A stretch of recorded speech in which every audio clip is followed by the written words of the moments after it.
तो वो कहते हैं ना खाऊंगा ना खाने दिया, वो कहना मैं ही खाऊंगा और मैं ही खिलवाऊंगा।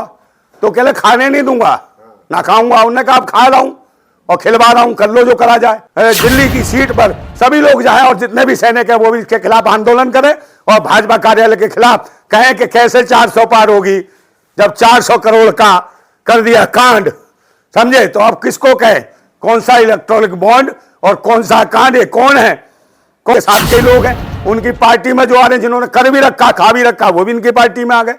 तो ये लोग 400 पार करेंगे, उसके बाद क्या होंगे। इसका मतलब है देश की जनता को मारेंगे पीटेंगे, उनका अचार डाल देंगे। टाइम्स ऑफ इंडिया का वो है, मेरा लेख नहीं है, इससे हिंदुस्तान में भी छपी है, इसमें बहुत बड़ा अखबार है ये देखिए आप, और देखिए मैंने इस बात को कह रहा है FIR दर्ज है भाई। इसी प्रकार का कोई ये सोचता हो डराने का या धमकाने का कोशिश कर रहा हो तो ये समझ लेना अंदर से घुसेंगे, फाड़ देंगे हम, क्रांतिकारी है, बता दे रहा हूं मैं।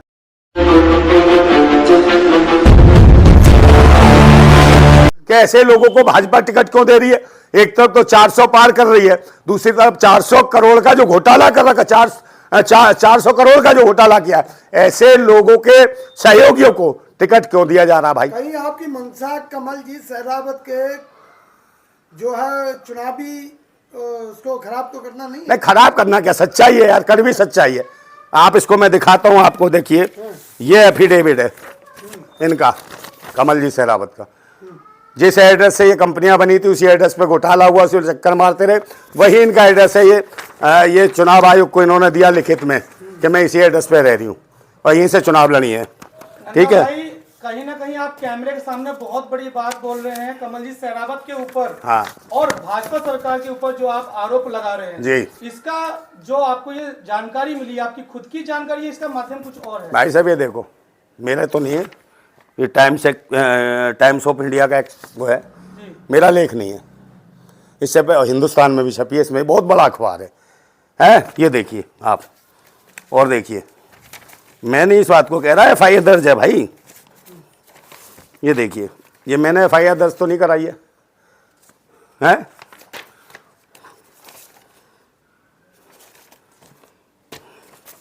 ये इनका हुआ। टाइम्स ऑफ इंडिया के अलावा और भी न्यूज़पेपर हैं? हाँ है, काफ़ी सारे हैं भाई, इसमें हिंदुस्तान भी है, काफ़ी हैं।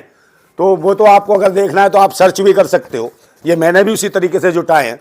मैंने भी कोशिश करी कि भाई ये घोटाला की हर एक जो प्रत्याशी है उसके बारे में कहीं ना कहीं मैंने जानने की कोशिश करी। जब इनको घोषित किया तो मुझे जानने की जरूरत हुई, मैंने कही भाई ये कैसे कैसे लोग आ रहे हैं, क्योंकि पहले भी आवाज़ें उठी थी, बहुत सारे लोगों ने आवाज़ें उठाई और कहीं ना कहीं दबा दिया गया।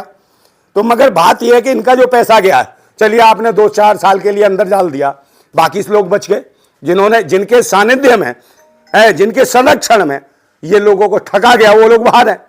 और वही लोग अगर आज चुनाव लड़ रहे हैं और कहीं मंत्री बनते तो देश की तो बर्बादी का रास्ता खुल जाएगा। इन 400 लोगों में से कुछ लोगों से आप मिले हैं क्या? किनको? ये जो 400 लोगों के साथ इसका हुआ। देखिए मेरी बात सुन लीजिए, जो FIR दर्ज है हमने सब निकाली, हम मिल के क्या करेंगे जब सब चीज है।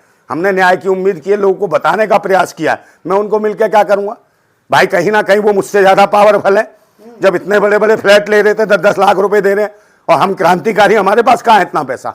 नंदा भाई, जैसे कि आप कहना चाह रहे हैं कि 4 लोगों के साथ घोटाला हुआ, कहीं ना कहीं आप हमारे इस चैनल के माध्यम से या फिर प्रेस कॉन्फ्रेंस के माध्यम से आप क्या कहना चाहेंगे जिन लोगों के साथ घोटाला हुआ, उनको क्या करना चाहिए? उनको इस वक्त मेरी बात सुन लीजिए, यही समय है, आप लोगों को आना चाहिए। लोकसभा चुनाव हो रहा है, आप दिल्ली में आए, मैं जितने पूर्व सैनिक ठगे हुए हैं, जब मैं आपके लिए आवाज़ उठा रहा हूँ, और या जितने भी पूर्व सैनिक हैं या जो लोग हैं पूर्व सैनिकों को जो मदद करते हैं या उनके साथ खड़े होने की बात करते हैं या पूर्व सैनिकों की मांगे करते हैं कि भाई उन्हें वन पेंशन मिलनी चाहिए, बहुत सारी चीज़ें हैं, जाँचें हैं उनकी, वो सब चीज़ मिलनी चाहिए। और या जिन्होंने पार्टी भी बना रखी है कि जवानों के लिए, किसानों के लिए, जो इनमें ज़्यादा आस्था रखते हैं, उन लोग खुल के आना चाहिए। और कहीं ना कहीं भारतीय जनता पार्टी के ऑफिस के बाहर प्रदर्शन भी करना चाहिए, धरना करना चाहिए। जहाँ लोकसभा सीट से, जहाँ से इस कमलजीत सहरावत महिला को जो टिकट दिया बहन जी को, इनके खिलाफ कहीं ना कहीं गली गली में एक आंदोलन करना चाहिए, बताना चाहिए कि भाजपा सरकार 400 करोड़ का जो घोटाला किया है, 4000 लोगों के साथ जो हेरा फेरी की है, उसके साथ ही लोग हैं उनको टिकट कैसे दिया, इसकी ईडी और सीबीआई जांच हो, उससे पहले इस महिला को चुनाव में खड़ा क्यों किया है, ये सोचने की जरूरत है। इस तरीके से आप सीधा सीधा प्रधानमंत्री पे सवाल उठा रहे हैं, क्योंकि वो तो कहते हैं कि ना खाऊंगा ना खाने दूंगा। हाँ तो वो कहते हैं ना खाऊंगा ना खाने दिया, वो कह रहे मैं ही खाऊंगा और मैं ही खिलवाऊंगा, तो कह रहे खाने नहीं दूंगा ना खाऊंगा। उन्होंने कहा आप खा रहा हूं और खिलवा रहा हूं, कर लो जो करा जाए। तो कहानी ये है। और ये देख लो उनके साथ कई लोग हैं उनकी पार्टी में जो आ रहे हैं, जिन्होंने कर भी रखा खा भी रखा, वो भी इनकी पार्टी में आ गए। तो ये लोग 400 पार करेंगे, उसके बाद क्या होंगे? इसका मतलब है देश की जनता को मारेंगे पीटेंगे, उनका अचार डाल देंगे और अचार डाल के सप्लाई कर देंगे विदेशों में, उनको खिला देंगे ऐसे लोग। तो आज जरूरत है देश को बचाने के लिए। हम भगत सिंह के अनुयायी हैं, क्रांतिकारी है, मैं आपके चैनल के माध्यम से बता रहा हूं। और किसी प्रकार का कोई ये सोचता हो डराने का या धमकाने का कोशिश कर रहा हो तो ये समझ लेना अंदर से घुसेंगे, फाड़ देंगे। हम क्रांतिकारी है, बता दे रहा हूं मैं। नंदा भाई, आपके कहने का मतलब ये है कि डर का माहौल है, इसलिए कोई बाहर निकल के देखे, मैं बिल्कुल कह रहा हूं हम नहीं डरने वाले। और जिसमें बड़ा कलेजा हो नंदा भाई को चैलेंज करेगा, ये ध्यान रखना। पैसा कमा सकते हो, धन कमा सकते हो, पर क्रांतिकारी की तरह कलेजा नहीं पा सकते हो। ये धन यहीं का यहीं रखा रह जाएगा, उड़ा देंगे हम अगर देशद्रोही तुमने कुछ करा तो। आपके कहने का अनुसार डराएंगे हम ऐसे देशद्रोही, जो देशद्रोही होगा वो डरेगा, है जो सच्चा देशभक्त है खुली धमकी देंगे। अगर नहीं न्याय मिलेगा तो ऐसे लोगों ने बख्शा जाएगा जो दोषी पाए जाएंगे, समझे? जो आदमी चुनाव लड़ता है, नामांकन की प्रक्रिया होती है जी, क्या उसके दौरान ये कुछ नहीं साबित हुआ? कौन सा ऐसी कौन सी प्रक्रिया लिख के थोड़ी देंगे? ये लिख के देंगे, इनकी सरकार है, सब कुछ है। मैं सिर्फ ईडी से बात करना चाहता हूँ कि भाई ईडी सीबीआई जिसपे आरोप होते हैं वो चुनाव नहीं लड़ सकता है। मेरे भाई आरोप की बात नहीं है, आरोप तो बहुतों के मुकदमे चल रहे हैं। एफिडेविट अपना जमा करोगे, बताओगे कहाँ कहाँ कौन कौन से मुकदमे लड़ सकता है, हर आदमी लड़ सकता है। मगर ये बताए ना ईडी जो सीबीआई दूसरों को निशाना बनाई हुई है वो ईडी और सीबीआई ने क्या अपनी पार्टी के लोगों की जांच नहीं करी? जब ये महापौर थी तो कितना बड़ा घोटाला किया होगा? ये तो एक घोटाला नजर आ रहा है। जो इनके सहयोगी हैं या इनके एड्रेस भर का उपयोग करके इतना बड़ा घोटाला किया है, तो फिर जो इनके साथ चलते फिरते हैं उन लोगों ने कितने घोटाले किए होंगे? जो इनके साक्षात पति हैं राजकुमार शेरावत, जब वो इस कंपनी के डायरेक्टर रहे तो कहीं ना कहीं तो यह, अगर लोग इतने सारे आए तो ना तो आश्वासन मिला वहां से, ना पैसा मिला उनका वापस, और ये कह दिया कि ऑफिस चेंज हो गया, यहां से भाग गए वो लोग। तो इसका मतलब है कि जो महापौर है वहां से, जो मतलब कि एक जिम्मेदार व्यक्ति महिला है और दिल्ली की मेयर है, उसको जवाब देना चाहिए था भाई इनके साथ घोटाला किसने किया। उन्हें पुलिस को तलब करना चाहिए था कि कंप्लेंट दर्ज करें, मेरे एड्रेस पे ऐसा काम हुआ है। वो क्यों नहीं किया भाई? तो ऐसे लोग खिलाफ मैं बार बार मांग कर रहा हूं कि सरकार को चाहिए इस महिला का टिकट बाद में हो, पहले इसकी जांच हो कि ईडी और सीबीआई इसकी जांच करे, और जब जांच के नाम पे जेल में डाल सकते हो तो इस महिला को, इसके पति को, दोनों को जेल में डालो, फिर बाद में इंक्वायरी करो, ताकि ये किसी भी जांच को प्रभावित ना कर जाए। क्योंकि ये लोग काफी प्रभावशाली हैं, दबंग लोग हैं, और ये दिल्ली के मेयर रह चुकी हैं, इसलिए इनको जेल में डालो।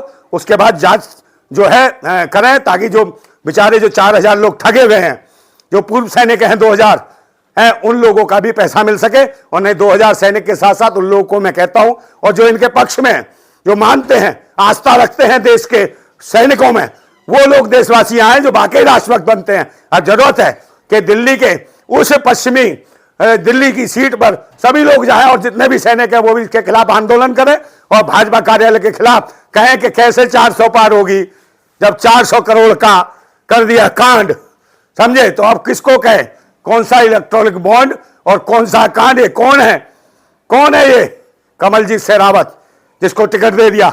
बड़े बड़े लोगों के टिकट नहीं है वहां, पर कमलजीत शेरावत को इतनी तुरंत कैसे टिकट मिल गया? उसको डरा रहे हैं, मतलब कि इसका घोटाला नहीं खोलना कोई। कहां सीबीआई है, क्या ईडी है, क्या वो जांच नहीं करवा रही है? तो आप कह रहे हैं कि जो जितना बड़ा घोटाला करेगा उसको उतनी जल्दी टिकट? बिल्कुल इतनी बड़ी टिकट नहीं, जिता देंगे भाई, ये जिता देंगे। जिताने के बाद ये मंत्री बन जाएंगे, देश को बेच देंगे, और देशवासियों को क्या करेंगे ये तो हमें मेरी समझ से परे है। तो देश के क्रांतिकारी सामने है और हम लोग लड़ेंगे, हम भी तैयारी कर रहे हैं पूरी तैयारी से। और यह नहीं कि मेरा व्यक्तिगत किसी से द्वेष है, मगर देश के साथ जो गद्दारी करेगा उसे बख्शा नहीं जाएगा। देशवासियों को खून के आंसू जो रुला रहे हैं, पूर्व सैनिकों को खून के आंसू, उन वृद्धों को खून के आंसू, उन महिलाओं को जो पूर्वांचल की महिलाएं बेचारों ने पैसा जमा करा वो रो रहे हैं खून के आंसू, हम देशवासियों को खून के आंसू नहीं रोने देंगे। हम बार बार कहते हैं हमारे साथ भगत सिंह है और रहेंगे हमेशा, क्योंकि हम भगत सिंह के अनुयायी। और ये ध्यान रखना, हमें कोई लालच नहीं है, समझे नहीं। और कोई डराने की या किसी चीज की वो डरते होंगे जिन्होंने हराम की कमा रखी हो। यहाँ इज्जत से जीते हम क्रांतिकारी लोग हैं। और समझे नहीं, सोच समझ के हरकतें करना, ये ना सोचना कि आखिरी दिन ना हो उसका हमारे ऊपर किसी ने निगाह डाल दी तो। जिंदाबाद था भारत, जिंदाबाद है भारत, जिंदाबाद रहेगा जिंदाबाद भारत।